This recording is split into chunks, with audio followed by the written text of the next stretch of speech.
Netflix tells its employees they won't bow to their wokeness anymore. If you don't like it, you don't have to work there. You'd love to see it, don't you?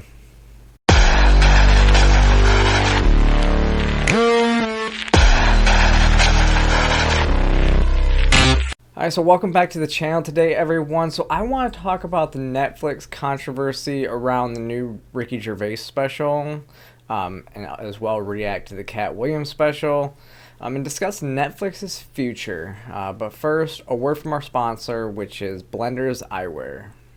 With summer right around the corner, check out these stylish sun and blue light glasses. They have polarized lenses for great price, link in the description.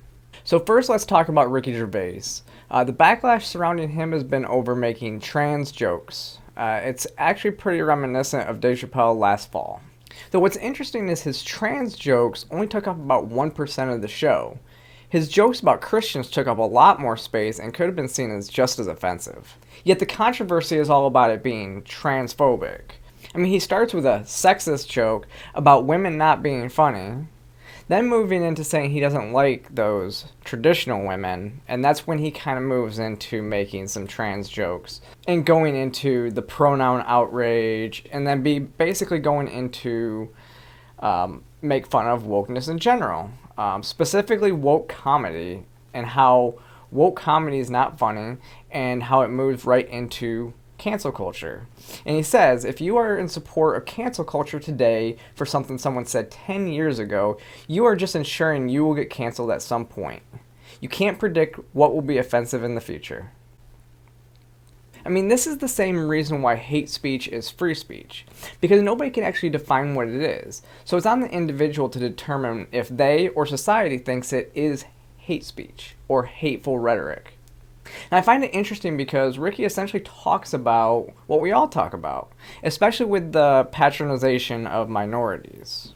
I really liked when he said that people tell him that they just want to be treated equally, followed by, I know, that's why I include them.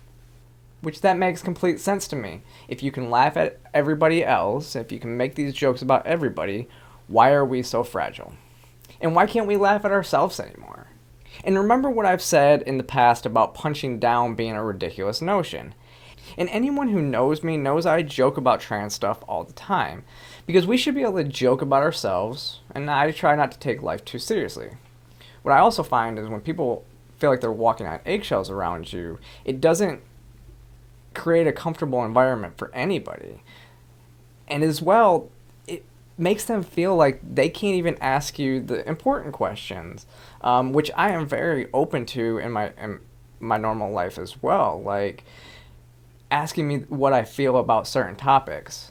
Most people, they don't feel like they can talk about these things because it's so hard to talk about without being called transphobic yourself or asking ignorant questions or anything like that. To me, there's no such thing as a stupid question. Ask it, and I'll respond. And that's what we should be able to do. And I feel like joking about stuff opens the door for people to be comfortable enough to ask you these questions. And look, you don't have to find these jokes funny. If you don't like these jokes, don't watch the episode. You don't have to. It doesn't affect you in any way. But not everything is homophobic, transphobic, racist, sexist, or whatever. And in comedy, there can be a fine line, but somebody pushing that boundary doesn't mean somebody hates you. And I feel bad for those who get offended by everything. I don't believe Ricky Gervais is homophobic or transphobic or any of these other things. I don't believe he's sexist because he makes sexist jokes. It's just a ridiculous notion to think that a comedian can't make these jokes, in which a lot of people find funny, including myself. I thought the special was funny. It was a good show. And it seems like in general society that no group is off limits to be made fun of except for trans people. And quite frankly, it's getting embarrassing at this point to be lumped in with a group so fragile that we can't say one negative thing about us without a complete meltdown, not just by one person, but by the entire movement. It's getting ridiculous at this point. Not everybody hates you. We can laugh at ourselves. But now let's talk about the Cat Williams special, titled World War III. I haven't seen much about this special even being promoted, which is kind of interesting. Some may say it wasn't that funny, which I would kind of agree with. It was maybe a 6 out of 10 on the comedy scale, and the last half was simply just middle school sex humor, which, sure, I just didn't. It got boring after a while. Though he did actually touch on many controversial topics, and the reaction to that has been completely silent. He went after the body positivity movement. He went after Christians and religion in general. He went after the fact that Joe Biden is senile. And basically, he speaks a lot of truth to how the elites are just continuously lying to us, and uses many instances for that. And it was actually a really great part of the special. Again, I don't think it was that funny, but it had a lot of truth to it. And it should be something that can bring us together here in the future, because we are constantly being lied to by those in power.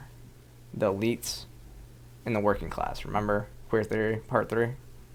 So maybe that's why this special hasn't been mentioned that much. It may not have been terribly funny, but it had a lot of truth to it. At least in the first half. And when he did attack, he attacked the right people.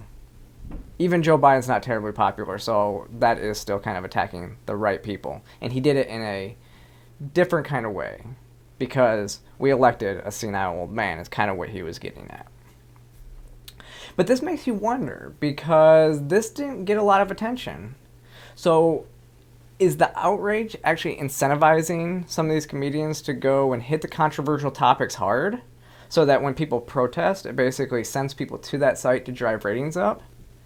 I mean, it absolutely makes sense and is completely plausible. And I don't know, but this leads me to Netflix as a whole.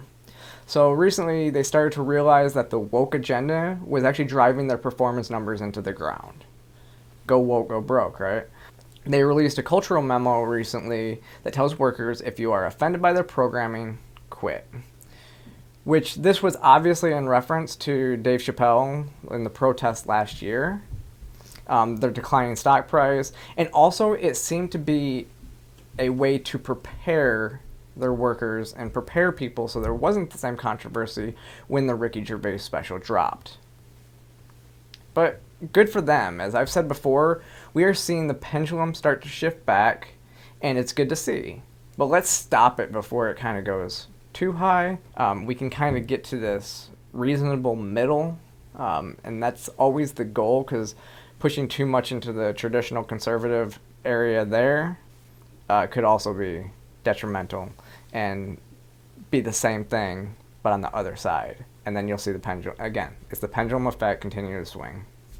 But with that, let me know what you think in the comments. Click that like and subscribe button, support our sponsors, and follow me across all social media platforms, and I will see you next time.